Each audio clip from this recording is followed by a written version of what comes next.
Hello guys, let's find out the value of this expression.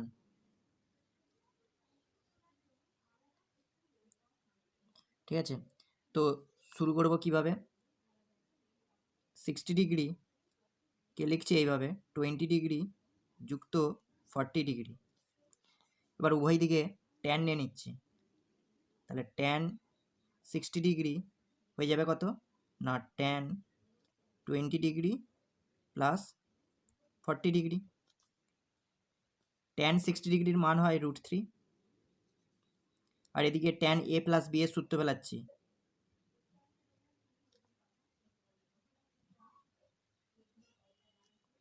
divided by 1 minus tan 20 degree into tan 40 degree. এবার এইটাকে এদিকে গুণ করছি, তাহলে গুণ করলে হবে √3 minus √3 tan 20 degree into tan 40 degree সমান এদিকে পড়ে থাকবে tan 20 degree plus tan 40 degree.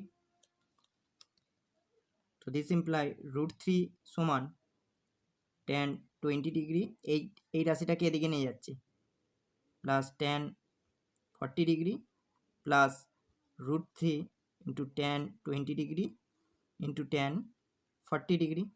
তো এই যে এক্সপ্রেশনটা এটারই মান বের করতে বলেছিল, এই এক্সপ্রেশনটার মানটা কি বেরোচ্ছে না √3। তো সঠিক অ্যান্সার হচ্ছে √3।